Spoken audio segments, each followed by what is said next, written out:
Welcome to Sticky, Stories That Stick. Join me, Amelia Forzak, as I sit down with master storytellers to explore what makes some narratives unforgettable. Let's get started. Hi, I'm Amelia Forzak. On the Sticky podcast, I talk with leaders about how to tell stories that stick with audiences. Whether you're speaking, writing, or just trying to connect, there's something here for you. Today, I have a very exciting guest with us, but first, I just have to let you know that this episode is brought to you by Pithy Wordsmithery, a boutique firm founded by yours truly. I'm a New York Times bestselling ghostwriter, and I love helping people write and publish their books. My team and I have helped authors turn their stories into bestsellers and their brands into thought leadership platforms. Our readership is in the hundreds of thousands, so even if you haven't heard of us, there's a decent chance you've read something we've written. If you've ever thought about writing a book, check us out online at pithywordsmithery.com. Today, I have Chris Dyer with me. Chris is a culture builder disguised as a serial entrepreneur, CEO, and consultant. His companies were named a best place to work 15 times and featured on Inc. magazine's list of fastest growing companies 5 times. He's been named the #1 leadership speaker on culture by Inc. magazine. He's also written 3 best-selling books. Also, in the bio he submitted for this podcast, he wanted me to mention that he's my favorite client. So, Chris, thank you for joining us. Thanks for having me. We started working together, I was trying to figure it out, like 8 or 10 years ago? I don't know, like, we were young, I was a baby. I had a baby company, and you trusted me, so thank you for that. Yeah, it was a long time ago, but it was fun. Yeah. So back then, you just had the one book. And you were running this huge remote company where you had like 3,000 remote employees or something like that. I mean, by the time we were done, it was like 4,500 people in the ecosystem of, independent contractors and employees and all that madness. Yeah. And this was before anyone was doing, not anyone, but it was before remote work was demanded by people. And it was just like, wow, you got that many people working from home. That's so cool.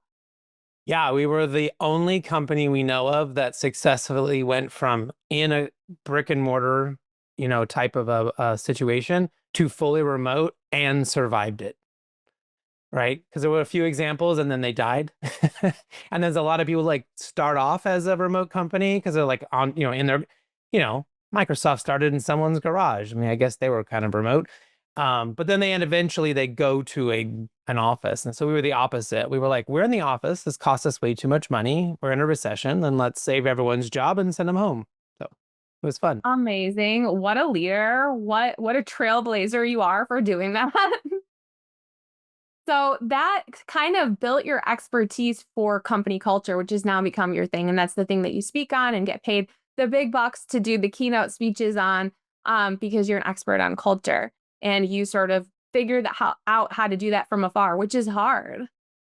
It's really hard. And honestly, like a lot of it happened on accident. I mean, things were not going well in my company. And I decided to start really experimenting and playing with like, what could we do differently to help people be more effective, enjoy their jobs more, make decisions better and faster. And I didn't realize it, but like we were creating a really cool culture. And when I wanted to go and start speaking to kind of like, maximize our sales, I was going to conferences and I was talking about background checks. Well, as you might have guessed, background checks will either put you to sleep or will scare the living bejesus out of you. Because if you get it wrong, like you get sued by all these like crazy lawyers looking for a little bit of money here and there. So nobody really wanted me to come speak about background checks. And I remember one of our clients was in the audience, and she came up to me afterwards. She goes, this stuff is great, but you should be talking about what you do at your company. She's like, I heard about some of the stuff. Like your employees talk about some of the stuff you guys do. And I'm like, oh, that's interesting. And so I just went and did a culture talk for 6 HR people in the back of a Best Western, like 2008 or something, and like that was the first one of thousands, right? Of like, it just kept building from there. This little idea of, let me tell you about how we're trying not to make work totally suck for people. It's funny because sometimes when you're really good at something, you don't realize it. And other people recognize it. And you're like, wait, is this just this thing that I do? Like everyone does this, right? Like, no, they don't. Right. Right. I'm sure you get that all the time. They're like, wait, isn't everybody good at writing? I'm like, no, no, no, no, no.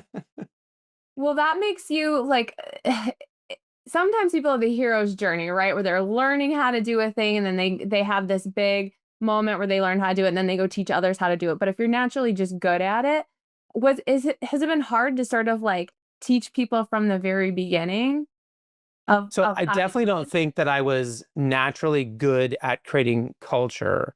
And I definitely had some misconceptions about what a good leader was or what that should be. It was very like sports related, right? I came from the world of like being in sports my whole life and do what I say, but, and like we're all a team, but like do what I say because I say so. And like that only goes so far when you're building an organization. But what I am really good at though is being curious, and I'm really good at being introspective, and I'm totally willing to be wrong and to like go try new things. So I think like that part, that's what I'm good at.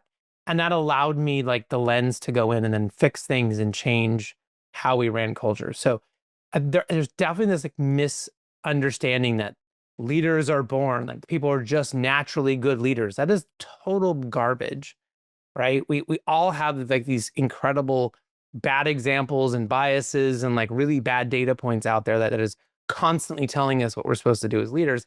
And that's not really what the best leaders do.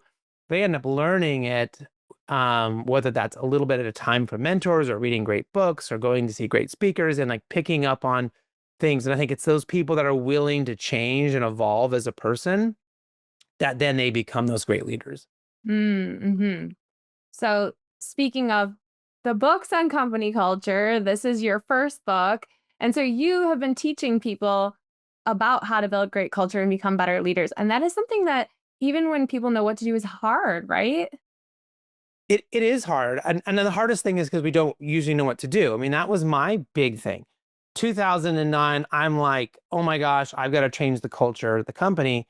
And I'm like, well, there must be a book that tells me exactly what the culture is supposed to be. And I'm looking and I'm looking and I'm looking and I'm reading and I'm reading. And like, I'm not finding the answer. I'm not finding like a simple blueprint. I'm getting like how to have a great revenue and how to create, how to be a great leader specifically. But like, how do you create that world in which people can exist and be happy? How do I create the right moments, right? And show up in the right moments for people. And then also not show up and like give them space so that they can do their best work. And I'm not standing over them going, how's it going? How's it going? How's it going? Right. And to allow them that trust. I always tell this like funny story. My grandpa, I had just gotten my permit, 15 and a half years old in California. That back in the day, that was when you could get it. And he goes, like, literally, I just got it. I come home and he's there. And I'm like, what is grandpa doing here? And he's like, hey, I'm going to take you around. You can practice driving. And I'm like, well, that's really cool. And so I get in the car and it's a stick shift. And I have like, barely can drive a stick shift. And he literally pulls the seat down and goes to take a nap and says, let me know when you're done. And the confidence that he instilled in me of like, he didn't feel nervous one bit. If he did, he was sending me a signal that I got it, right? And that I'm fine. I know he's right there if I get into trouble or I have a question or whatever, but he literally put the seat down and closed his eyes, That's right? insane. And also the opposite of my experience where my mom would literally like grab the wheel while I was driving. But Right. sometimes she still will. Right. Now, as a kid, I rode motorcycles in the desert and like I had some sense of how to operate a vehicle. So I wasn't starting from zero. I mean, I think we all have to kind of know like where everyone's starting from. I mean, my kids had like didn't really have anything other than riding a bike. So it was a little bit different. But I remember trying to instill that same thing at work, right? Of like, I don't need to show up and be like giving you these signals. I don't trust you. I don't know what you're going to do. You need to like ask me 1,000 questions before you get trusted to do anything. It was like, no, here's what you need to know. And let's figure out what you need for support. But like, I trust you. I want you to make decisions. I know you're not going to get them all right. That's okay. And then we'll figure it out together. And people are just like, their chest puffs up with confidence. They're like, oh my gosh, someone believes in me. Someone is going to be there for me. I tell the story in the book. Southwest Airlines has consistently had this policy that they always back the employee up publicly in the news, no matter what that employee does, as long as the employee thought they were doing the right thing for the customer, right? Their intentions were right. Now, they may have been wrong, and privately they may need to retrain that employee, but they do not they do not come in and say our employee screwed up. Yeah. They defend them and say our employee made the best decision at that moment. They thought they're doing best for the client, blah, blah, blah, blah, blah. And so you're never going to get thrown under the bus by Southwest. Yeah. Right? You're going to leave for American Airlines for an extra $1 an hour? Probably not. Right? You're going to stay right where you're at. So that's the kind of things we're talking about. So it builds your culture. It makes people want to stay. And another thing that I saw it do just from working with you, and I work with a lot of company owners, people who are managing all different sizes of teams. And some people are so busy, they don't have time for anything. I never got that vibe from you. Like, even though you're managing that many people, you would always turn things around quickly, even if it was something small. Like, I always just remember working with you as like you being someone who could get shit done quickly, and you're very good at action. And like, that has to be because you're not bogged down by micromanaging so many people. Absolutely. One of the things that I learned early on when we made our big switch and we went remote was that we had to change the cadence and the way in which we were working together. Because when we were all in the same building, or we didn't have like just one building, we had multiple, but like the people in my building, I could just bump into them and I could ask them questions, or they could ask me things or whatever. Well, that was gone when we all went home. And what I found was that suddenly I was in all of these meetings, like constantly in meetings. This is the same thing everyone else went through during the pandemic. And here I am in all these meetings and I can't get anything done. And so I'm like, we got to fix that. So we started doing things like quarterly meeting audits, like what meetings need to stay, what meetings need to go, what meetings need to be removed, replaced, shrunk, whatever. We named our meetings. We gave them like little cute names with like so you knew what to do, how to show up, how long the meeting was going to be, if it's mandatory, if it's optional, like to really help people navigate how they're supposed to operate right in the organization. But most importantly, we got rid of all one-on-one meetings. Now, I don't mean one-on-one meetings like for a project. That's okay. HR issue, coaching issue, you want to do that stuff? Cool, right? But if I was your boss, we are not having a 9 a.m. meeting every Monday that we're supposed to catch up and I'm supposed to coach you and do your career trajectory crap, like, because you know what's going to happen. I'm going to cancel half the time, right? And then the other half the time we're going to show up and not really talk about that stuff. And I'm going to repeat everything I'm going to tell you that I'm going to tell the other 8 people I'm managing. And then I'm going to repeat it again in the team meeting. That's 8 hours of my week, right? 8 or 9 hours. That's insane. So we just like threw it back into the group meeting. Why don't we all coach each other on our goals? Why don't we all help each other and support each other in one hour meeting per week instead of me having 9 hours of meetings, right? Like a mastermind. Like a mastermind. I was joking, like, instead of having, individual therapy, why don't we have group therapy? Why don't we all just come together and talk about it? And isn't it better when the whole team knows each other's goals and we're all trying to help each other win and we're all trying to help our team succeed so our company succeeds? Like, it just changes the vibe, right? And I think that's the thing we're trying to do. If you know your culture's wrong, it's like the vibe is wrong. And we've all been in like those bad parties and bad restaurants and like bad experiences where the vibe is just off and you don't know why, but you know you don't like it. And so that's what we're trying to do, is make the vibe. I know that's a kind of a silly word to use, but like, that's honestly, like, we want people to at least be okay with going to work. I mean, I want them to love it, but like, I don't still want them to like, wake up in the morning and dread it. Like, that's the worst thing for me. Yeah. Yes, we all want to like our jobs, or at least not have the someday scaries, right? Right. Right. So these days you're doing a lot of speaking and you're talking with other people who are now responsible for leading their culture. So different, if they're HR leaders or just different leaders in various departments trying to engage their teams. So how do you you usually have what, like an hour? How do you figure out in an hour how to get them to actually like come back to their companies and do something different? Yeah, it is always the challenge. Um, so there's a few things. I'm trying to create at least one, if not more, moments in that keynote where they are either making a connection, making a commitment, right?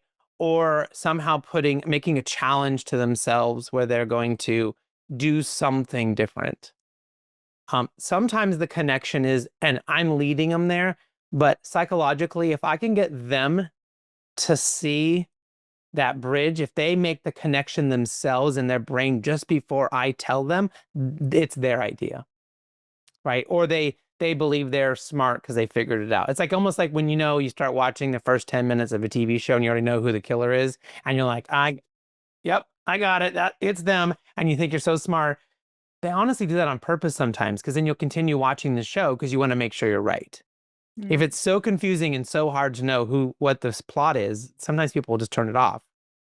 So there's a little bit of this of like, we need to help people make those connections themselves because then they're more likely to go back and do the thing because they think it's their idea.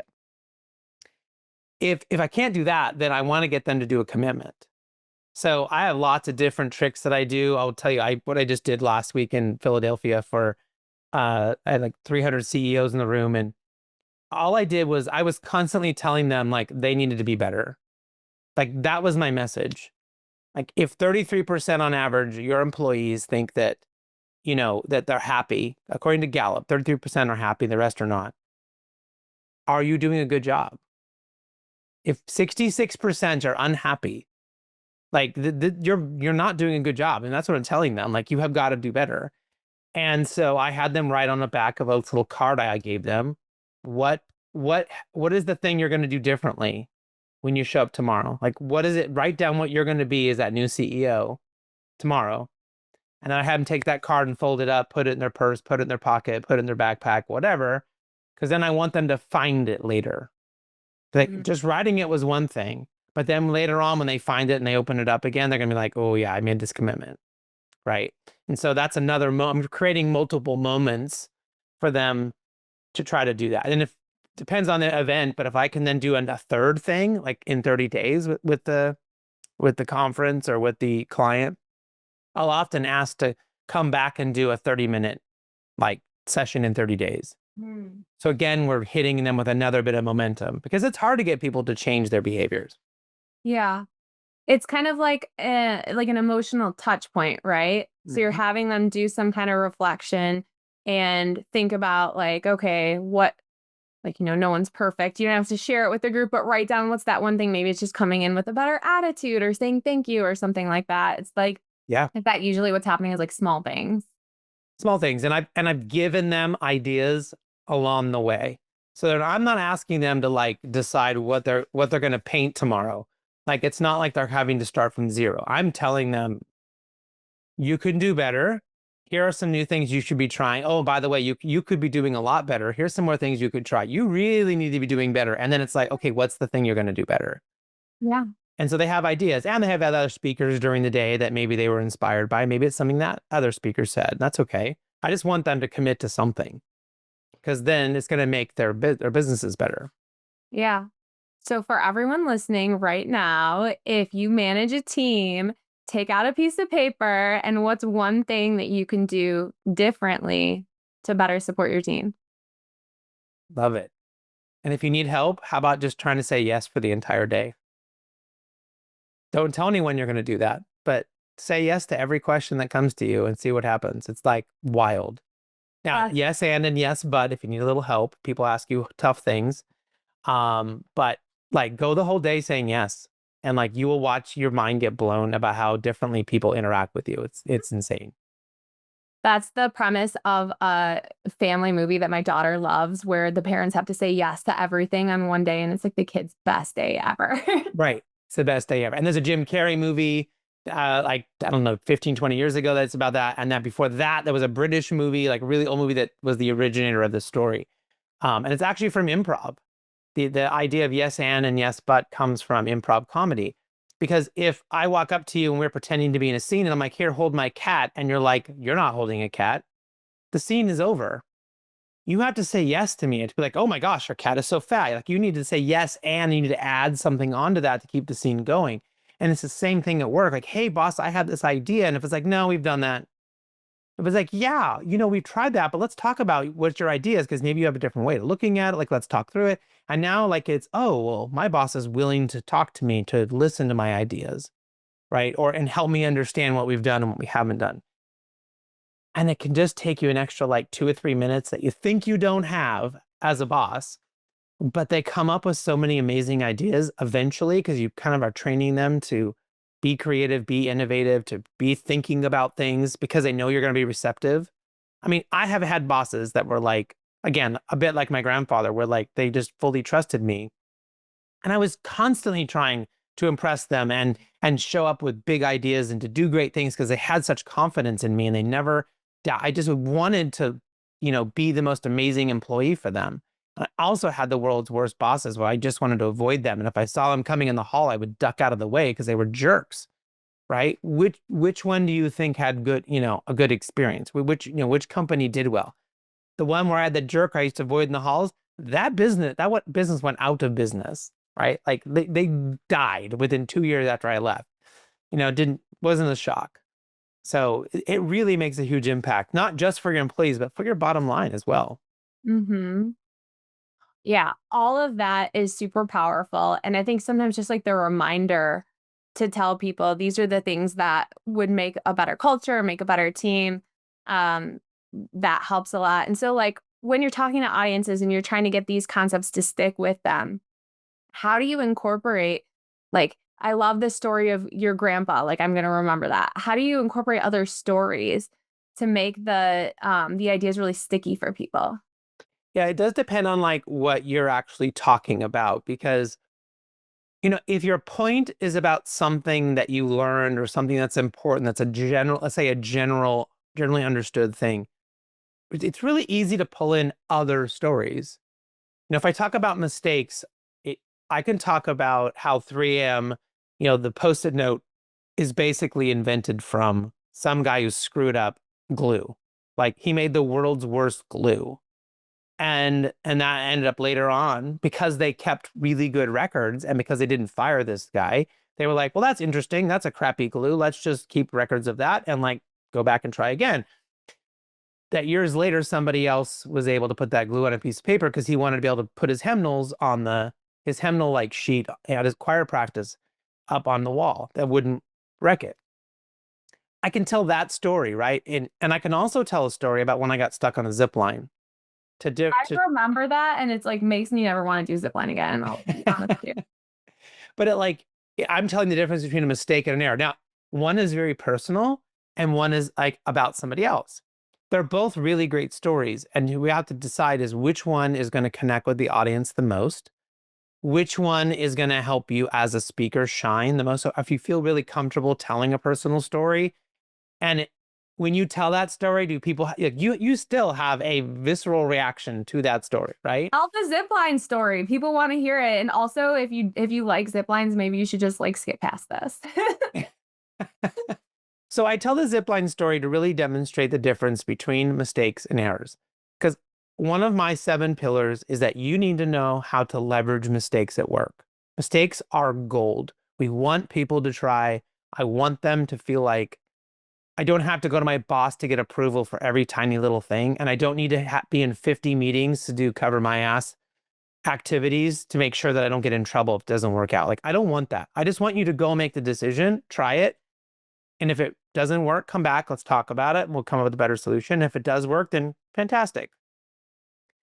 If you can do that, we just saved hours and hours and hours of meetings and emails and talk and like crap, right? You talked about how I move quick with you. Like, that's what I taught my employees to do is we cannot sit in meetings and talk and talk and talk and talk and talk. Just go do something, right? That was always the thing. There are times to talk, but then there are errors, right? So errors are, I'm apathetic, I'm not trained properly, I just don't care about it. Like I'm not getting enough sleep, I showed up to work drunk and like, can't use my calculator correctly. There are plenty of things where they go wrong where we do not accept that. That is not okay.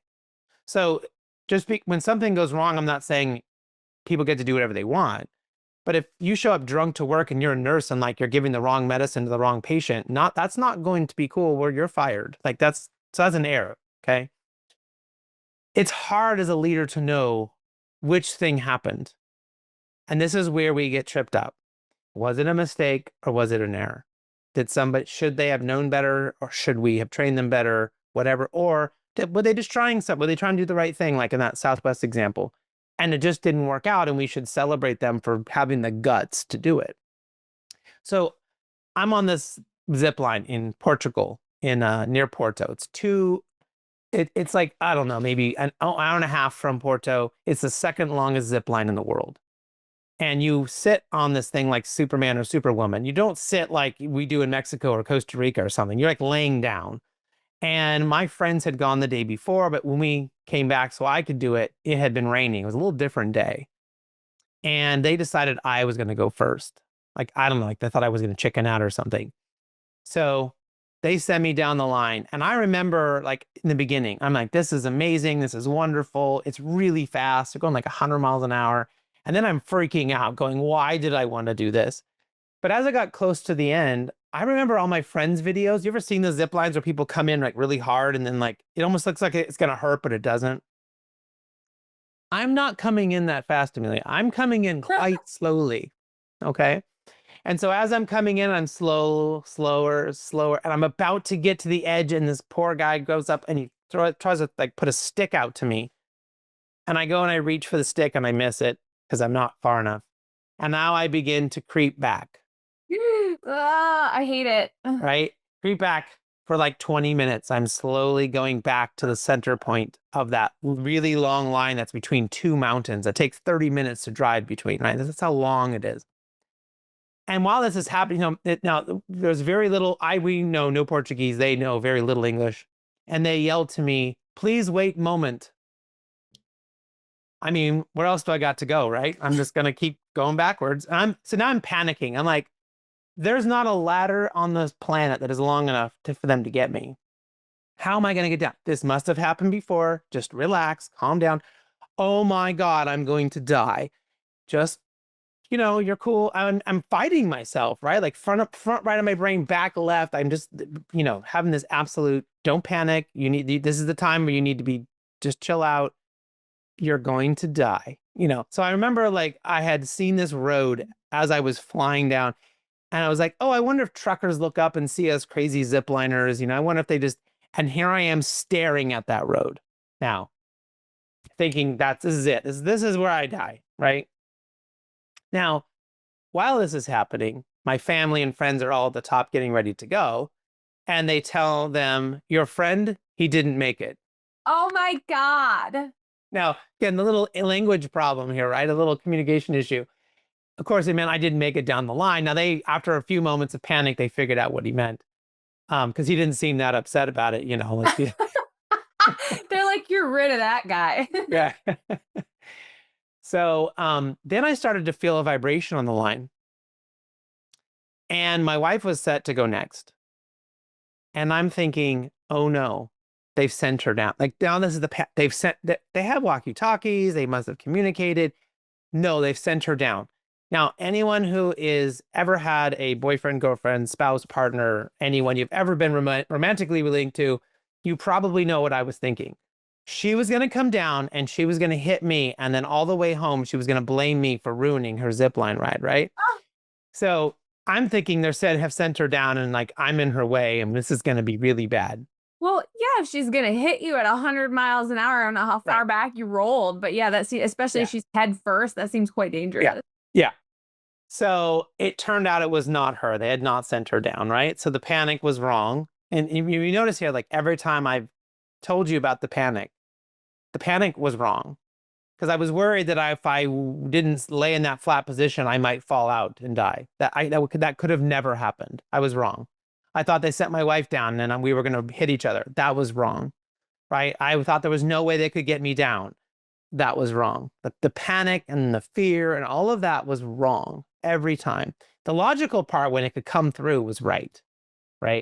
And so I had to just keep my composure and work through the problem.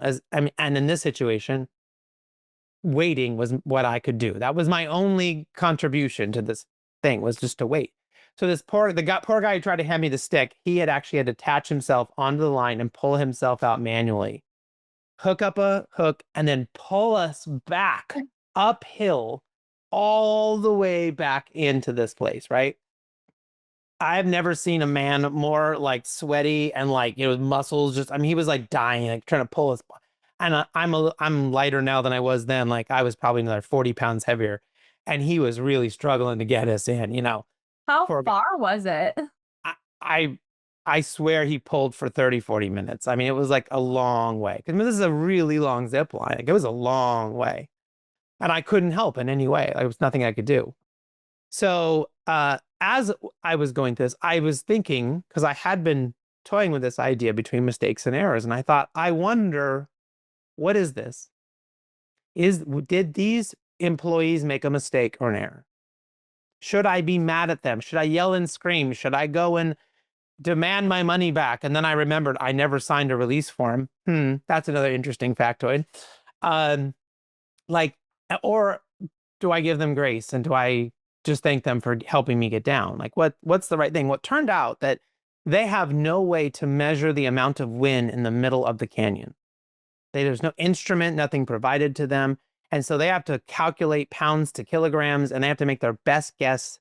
And sometimes the first person of the day, there's unique conditions, which there were, it had rained and it was a bit windy in the middle of the canyon, this can happen. And then they make an adjustment, and everyone else has the best time of their life. All of my friends and family had the best time of their life, right? That's why they looked at you instead of your wife.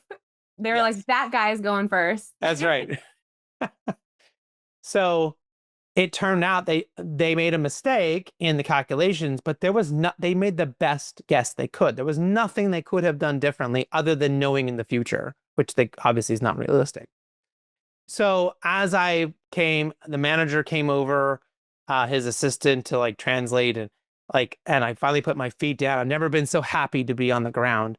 And he says, "Don't worry, you can go again for free." No, not this trip. I will go back one day. I've told this story way too many times not to go back and do it properly, but not this trip. So. And when you go back, you won't go first thing in the morning. Mm-hmm. I just won't go first. Yeah. Well, yeah. So great story. I'm sitting on the edge of my seat here because I'm picturing you and I'm picturing myself in that situation actually, and how I would have been freaking out. And I'm so glad that it didn't happen to me. Yeah. And I think that's what, people pick up on, like, they understand the fear, they understand the thing.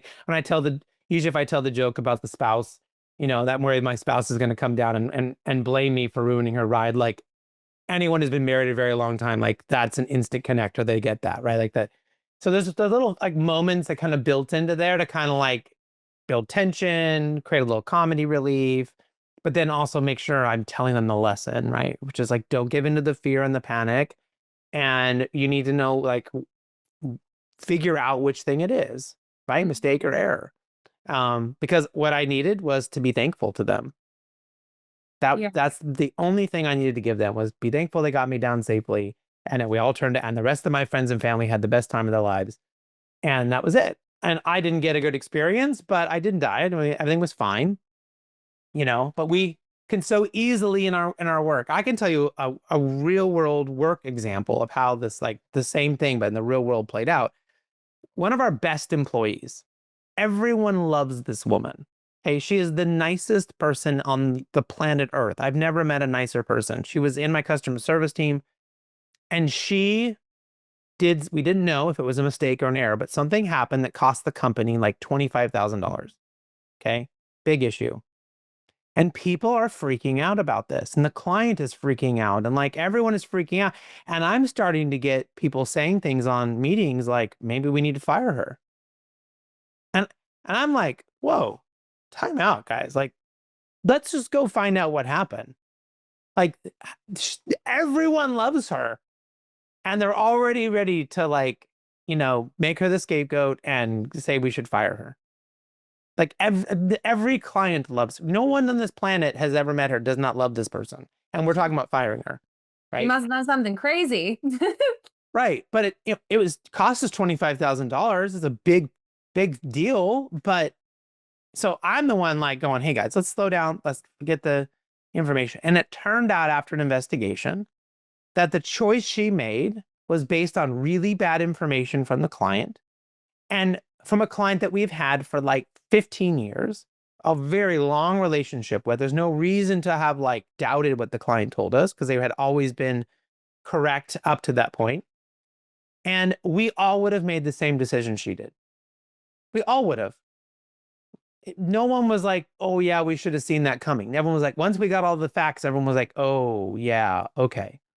So we went back to the client, explained it all, said we were going to eat, and all this. And the client actually offered to pay the $25,000 back once they realized what had happened.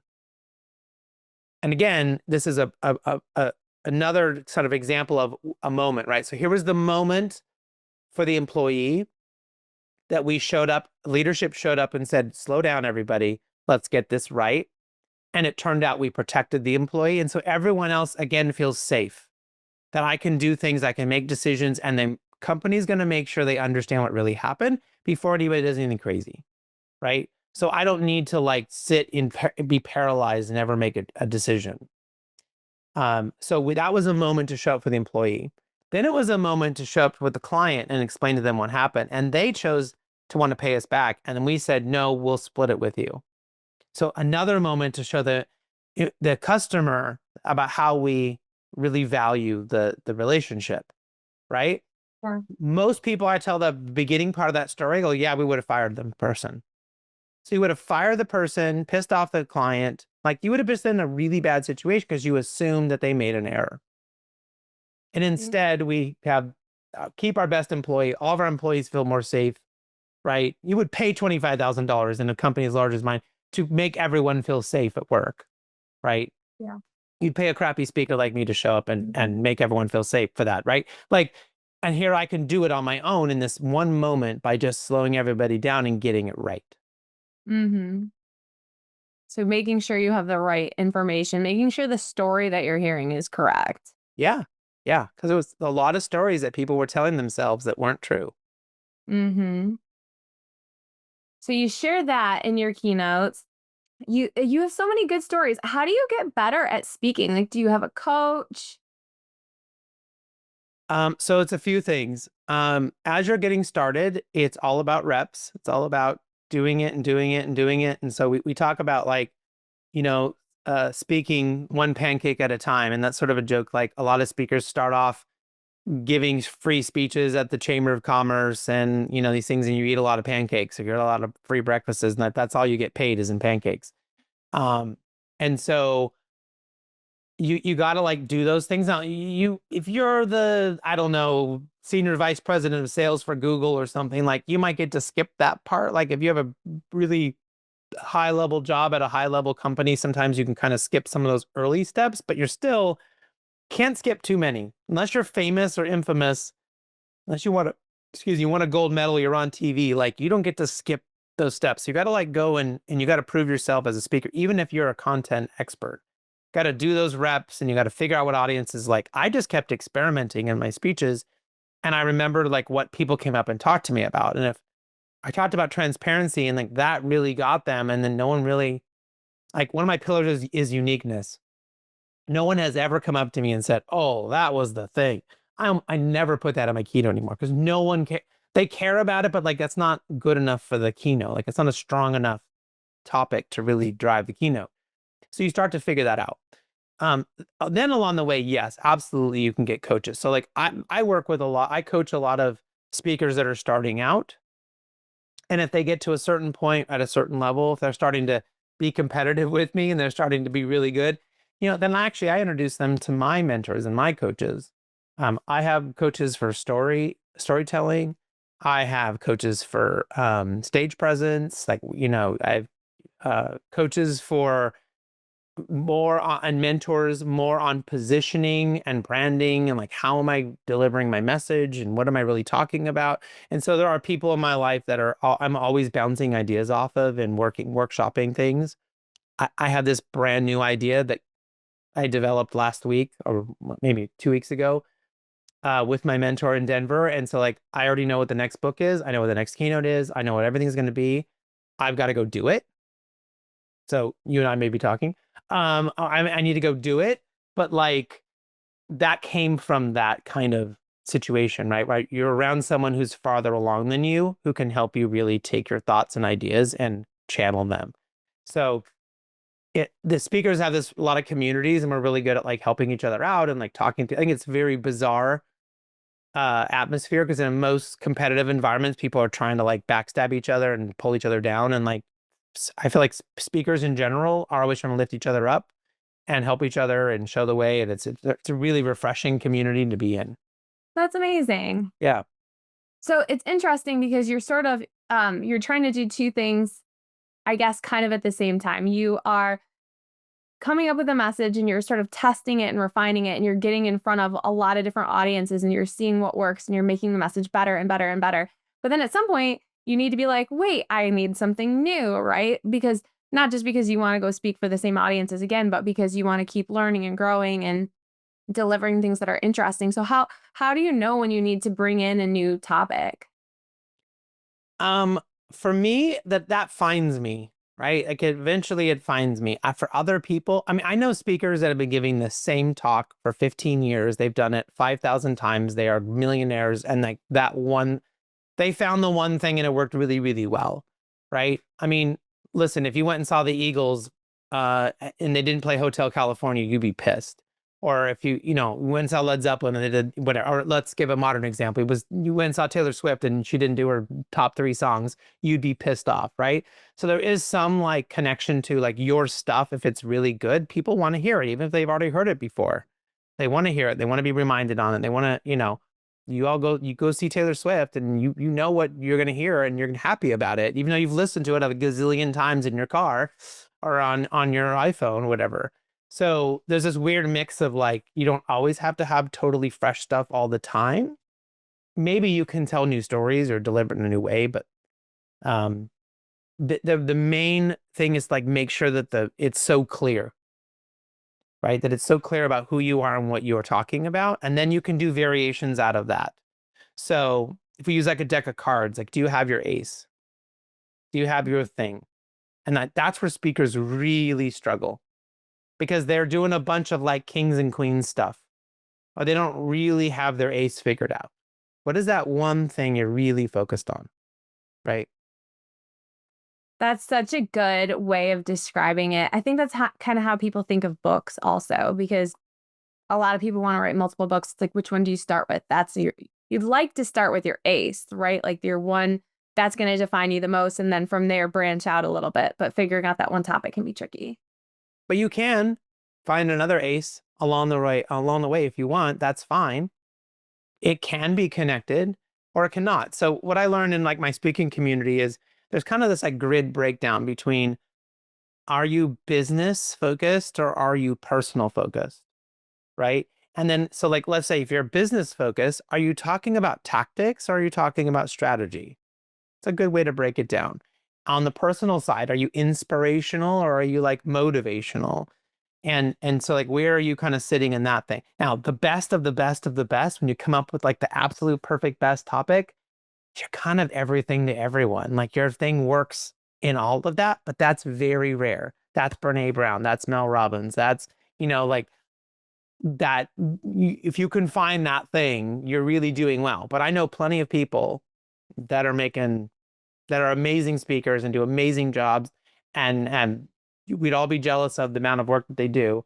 And they're like just business strategy. I mean, that's all they just live right there, or they're just business tactic. And that's it, right? They're only talking to companies about tactical things in that specific thing. And they make millions of dollars and they do really, really well and they do great. Mm-hmm. So you don't have to be all things to all people. It's just really important that that message is really dialed in.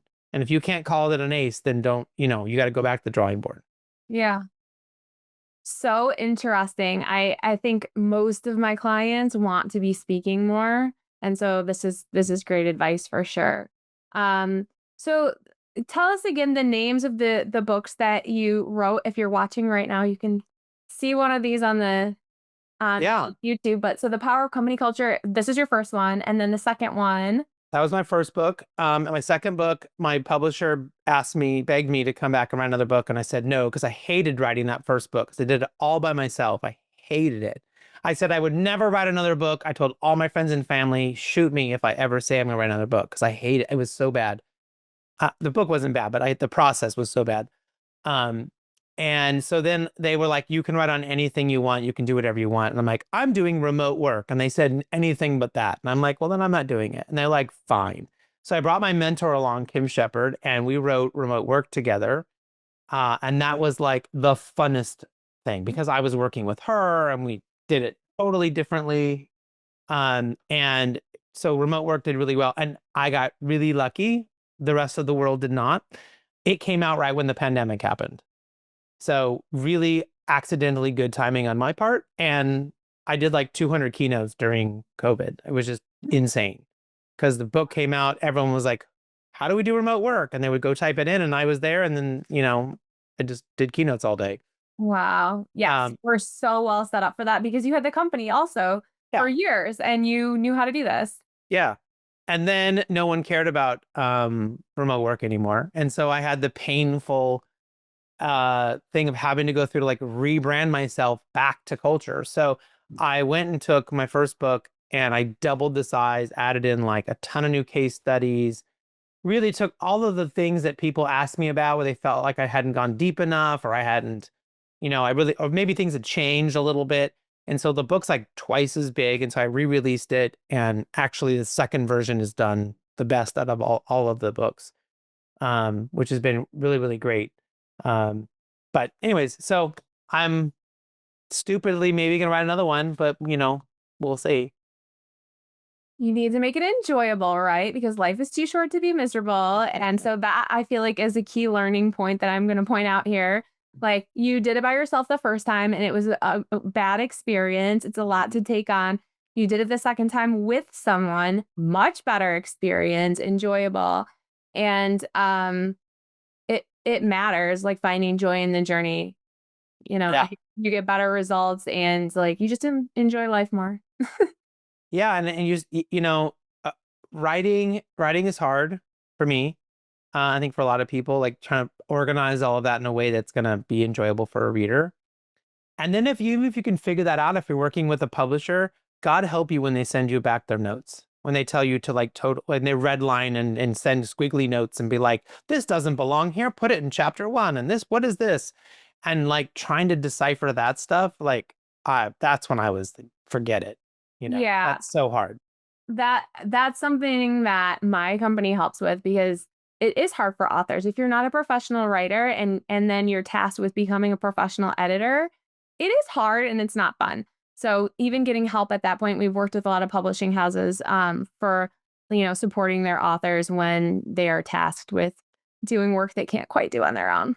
Yeah. So, yeah. Totally.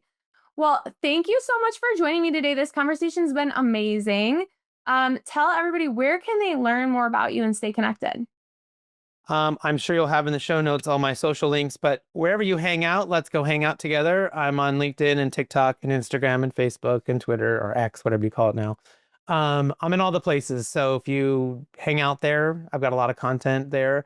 If you would like a little PDF on how to make your meetings not suck, and how to get maybe better kind of questions and communication, like really with your employees, I'm happy to send you a little free PDF. And you just need to text my name, Chris, to 33777. So just go in, type in 33777, and then the message is Chris, and you'll get a little PDF from me that will set you up for hopefully better work. Amazing. Chris, thank you again so much. It's been great catching up. Awesome. Thanks for having me. For everyone listening out there, know that you have a story worth telling. Thanks for listening to Sticky Stories That Stick. We'll see you again next time. Be sure to click subscribe to get future episodes.